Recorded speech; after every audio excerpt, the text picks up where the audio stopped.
बिस्मिल्लाहिर्रहमानिर्रहीम। अस्सलाम वालेकुम नाज़रीन, फ़िदा आदिल आपकी खिदमत में हाज़िर है। 3-4 मामलात के ऊपर बात करनी है। एक तो ईरान और अमेरिका का मामला, सीज़ फायर अमेरिका ने किया, और जो मुमासलत है पाकिस्तान और हिंदुस्तान की 4 रोज़ा लड़ाई के बाद सीज़ फायर कराया डोनाल्ड ट्रंप ने, और 12 दिन की लड़ाई के बाद इसराइल और ईरान के बीच में सीज़ फायर कराया, जंग बंदी कराई डोनाल्ड ट्रंप ने। अब क्या डोनाल्ड ट्रंप हकीकी हकदार हैं नोबेल प्राइज़ के, जिसके लिए सिफारिश की है पाकिस्तान ने? और ये इतनी फुर्ती का मुजाहरा क्यों किया अमेरिका ने? क्या ये सब ड्रामा है? क्योंकि जिस तरीके से मुख्तलिफ़ हवालों से बात हो रही है, ख़ुसूसन जब हम बात करते हैं अमेरिका के ईरान के ऊपर हमले के हवाले से, 3 एटमी जो तनसीबात हैं ईरान की, वो अमेरिका की तरफ से निशाना बनाई जाती हैं, और उसमें फिर बताया जाता है कि हमने ईरान की जौहरी सलाहियत ख़त्म कर दी। अब जो ईरान के पास अफज़ूदा यूरेनियम है वो अभी मौजूद है। ईरान की जो एटमी तवानाई या एटमी हथियार बनाने की जो सलाहियत है वो बरकरार है। ईरान कहता है कि हमारा इतना बड़ा नुकसान उन हमलों में नहीं हुआ। रद्द अमल में जो कतर दोहा में सबसे बड़ा बेस था अमेरिका का, उसको निशाना बनाया गया, और फिर डोनाल्ड ट्रंप ने शुक्रिया भी अदा किया कि जी ईरान ने पहले से बता दिया था, और 10,000 जो ट्रूप्स जो अमेरिकी फ़ौजी थे वो वहाँ से निकाल लिए गए थे। ये सारी जो कहानियाँ हम सुनते हैं, और फिर फ़ौरी तौर पर जब एक ख़बर आती है किसी भी हमले के हवाले से, तो फिर वो बहुत बढ़ा चढ़ा कर पेश की जाती है। हमारा भी ज़ाहिर है कि इन्हिसार जो है वो इंटरनेशनल मीडिया के जो मुख्तलिफ़ ज़राए हैं वही हैं। जब पहला हमला होता है तो जनाब कहा जाता है कि जी तबाही फिर गई, हर चीज़ तहस नहस हो गई, ये हो गया वो हो गया, और बीच में जब हम किसी नतीजे पर पहुंचते हैं तो फिर वो खोदा पहाड़ और निकला चूहा वाली बात जो है वो सामने आ जाती है। इसमें ये नहीं भूलना चाहिए कि फील्ड मार्शल आसिम मुनीर ने मुलाकात की थी, डोनाल्ड ट्रंप से मुलाकात की थी। शेड्यूल मुलाकात 1 घंटे की थी, लेकिन ये 2 घंटे तक चली गई थी, और इसमें बहुत सारी बातें हुई थी। डोनाल्ड ट्रंप की ये आदत है कि जब भी वो किसी सरबराह से, किसी शख्सियत से मिलते हैं तो मीडिया के सामने मिलते हैं। इस मुलाकात में मीडिया को इजाज़त नहीं थी दोनों जो रहनुमा थे इनकी बातचीत को कवर करने के हवाले से। फिर लोगों ने मेन्यू पूछना शुरू किया, खाने में क्या क्या खिलाया, फील्ड मार्शल सैयद आसिम मुनीर को क्या क्या पिलाया। और जो डोनाल्ड ट्रंप ने उसके बाद बयान दिया था वो एक तो ये था कि ये उनके लिए एज़ाज़ है कि उनकी मुलाकात हुई फील्ड मार्शल आसिम मुनीर से, और ये भी कि बहुत सारे मुल्कों से ज़्यादा ईरान को बेहतर समझता है पाकिस्तान। तो ज़ाहिर है कि इस मुलाकात में सिर्फ़ पाकिस्तान और हिंदुस्तान की जो लड़ाई हुई थी उस पर बात नहीं हुई, मशरिक़ वस्ता की सूरत हाल के हवाले से भी बात हुई। और ये कहना जो है वो बिल्कुल बेजा नहीं होगा कि ये जो सारा सिलसिला हुआ है, ये जिस तरीके से हुआ है, उसमें कहीं ना कहीं किसी न किसी लेवल के ऊपर फील्ड मार्शल सैयद आसिम मुनीर के मशवरे शामिल रहे हैं, और उनके जिस तरीके से अरब ममालिक के साथ ताल्लुकात हैं, जिस तरीके से पाकिस्तान और ईरान एक दूसरे के करीब आए हैं। एक तो जब से ये पहलगाम का वाक़या हुआ है और जब से पाकिस्तान और हिंदुस्तान की लड़ाई हुई है, बहुत सारे महाज़ों पर हम देखते हैं कि शर में से खैर का पहलू निकला है पाकिस्तान के लिए। अब पाकिस्तान के लिए इस मामले में खैर का पहलू यह है कि एक तो ईरान के साथ हमारी अगर माजी में गलतफ़हमियाँ थीं, अगर ईरान हमसे ज़्यादा तवज्जो देता था हिंदुस्तान को, तो उसकी आंखें खुल गई हैं। ईरान को समझ आ गई है कि उसका दोस्त असल में कौन है और उसका दुश्मन कौन है। जिस तरीके से ये पीठ दिखाई हिंदुस्तान ने, हिंदुस्तानी क़यादत ने, और जिस तरीके से इसराइल और ईरान की लड़ाई के दौरान हमने फुल सपोर्ट देखी हिंदुस्तान की तरफ से इसराइल के लिए, तो वो ज़ाहिर है कि ईरान भी देखता रहा, और जिस सूरत हाल को हम फिर देखते रहे और फिर इस पर लोग बात करते रहे कि ये जो पाकिस्तान की तरफ से सिफारिश गई है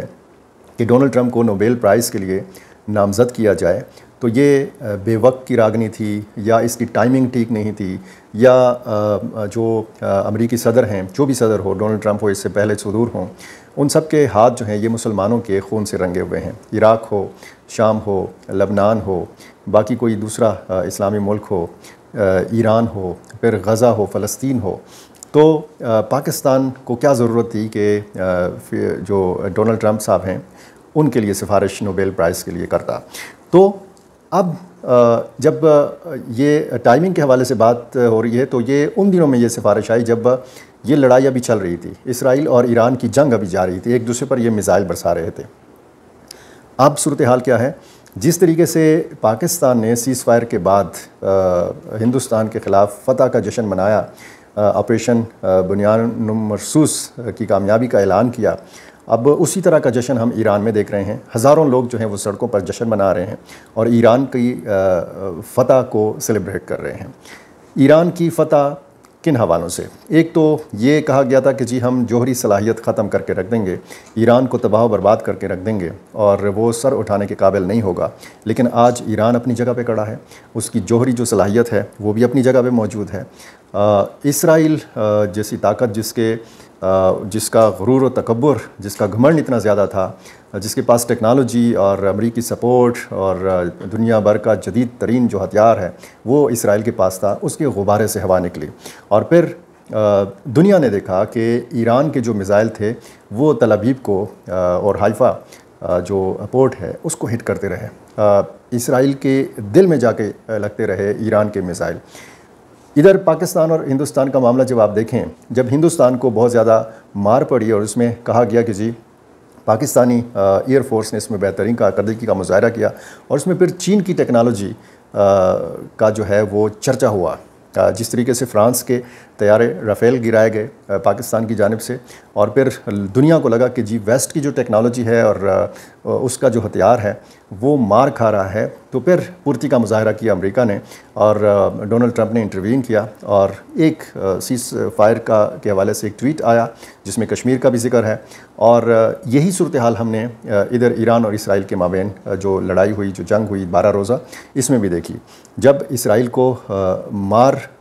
پڑتی رہی، روزانہ کی بنیاد پر پڑتی رہی، اور جس طریقے سے ویڈیوز سامنے آ رہی ہیں اسرائیل کی تباہی کے،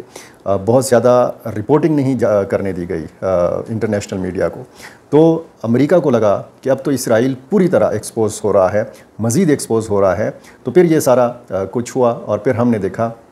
کہ اس میں ایک تو یہ خدشات تھے کہ جی پاکستان کے اوپر کس قدر اثرات پڑیں گے اس ساری صورتحال کے، مشرق وسطیٰ کا جو امن ہے وہ کس قدر ڈسٹرب ہوگا، آبنائے ہرمز کی بندش کا جو اعلان تھا ایران کی طرف سے، ابھی اس فیصلے پر عمل نہیں ہوا تھا لیکن وہ بڑا کارگر ثابت ہوا، وہ دھمکی بہت ہی کارگر ثابت ہوئی، اور پھر ہم نے دیکھا کہ ایک رات میں حملے ہوتے ہیں اور پھر اسی رات میں یہ خدشہ ظاہر کیا جاتا ہے کہ جی جنگ پھیل گئی ہے اور تیسری عالمی جنگ کا آغاز ہونے جا رہا ہے، اور پھر اگلی صبح ہم نے دیکھا کہ سیز فائر ہو گیا۔ تو بہت سارے حوالوں سے پاکستان نے جو کارڈز استعمال کیے ہیں، جو کھیلے ہیں، بہت خوبصورتی سے کھیلے ہیں،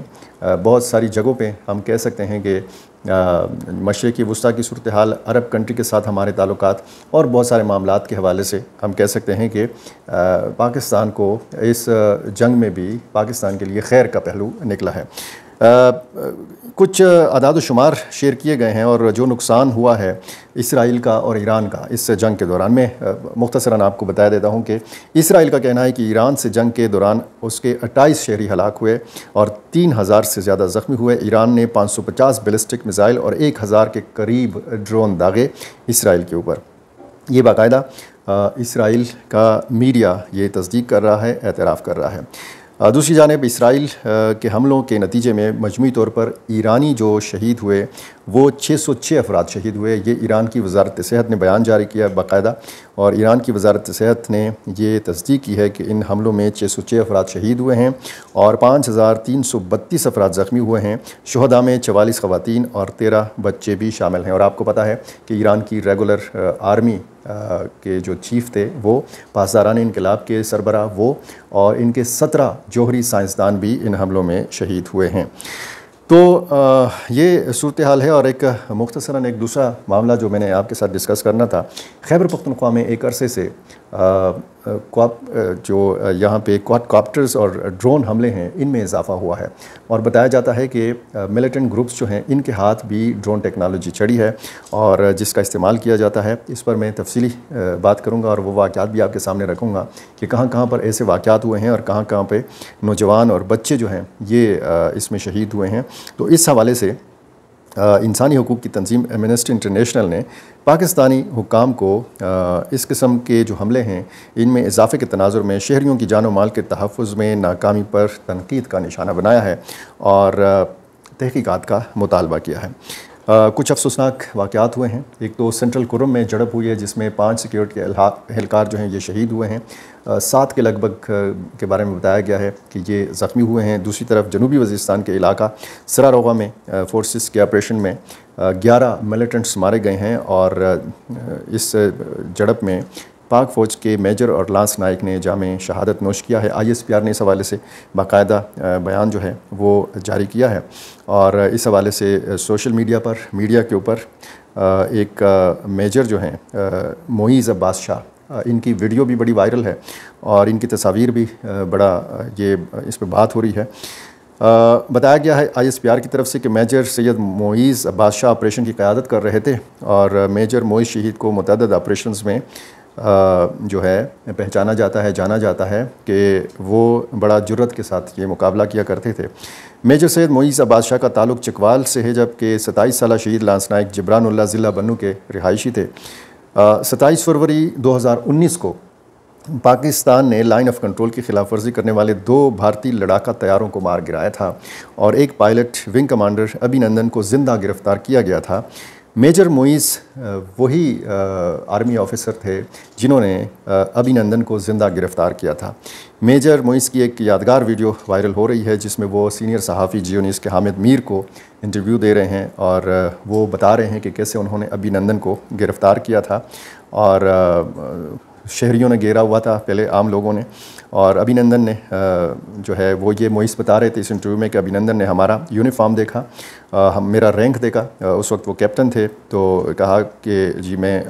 उसने अपना तारुफ़ कराया और गिरफ़्तारी पेश कर दी। तो फिर उसको तिब्बी इमदाद दी गई और उससे गिरफ़्तार करके जो है वहाँ से ले जाया गया। तो ये वाक़यात भी खैबर पख्तूनख्वा में हो रहे हैं। मुख्तलिफ़ अपडेट्स जो हैं वो आ रही हैं। डोनाल्ड ट्रंप जिस तरीके से सीज़ फायर का क्रेडिट ले रहे हैं, पाकिस्तान का मज़ीद क्या किरदार होगा, क्योंकि तनकीद भी हुई जैसे मैंने आपको बताया नोबेल इनाम की सिफारिश के हवाले से कि एक तरफ आपने कातिल का हाथ पकड़ा हुआ है, दूसरी तरफ आप मज़लूम को दिलासा भी दे रहे हैं और साथ साथ कुछ लोग ये भी कहते हैं कि ये पाकिस्तान की बहुत बड़ी कामयाबी है और ये उस तनाज़ुर में कि पाकिस्तान और हिंदुस्तान की लड़ाई जो है ये हुई और उसमें फिर हमने देखा कि कैसे पाकिस्तान और अमेरिका एक दूसरे के करीब आए। तो ज़ाहिर है कि पाकिस्तान ने अपना मफाद भी देखना है, पाकिस्तान की अपनी मजबूरियाँ भी हैं और ये मजबूरियाँ तमाम ममालिक की जो हुकूमतें हैं वो समझती हैं। ईरान भी समझता है, ईरान भी अच्छे से समझता है कि पाकिस्तान ने कहाँ कहाँ पे अपना जो ताल्लुकात हैं उसमें बैलेंस रखना है। एक तरफ ईरान था, दूसरी तरफ अमेरिका था, ऐसे हालात भी आते हैं, एक तरफ चीन होता है, दूसरी तरफ अमेरिका होता है। तो बहुत सारे हवालों से आप कह सकते हैं कि इसमें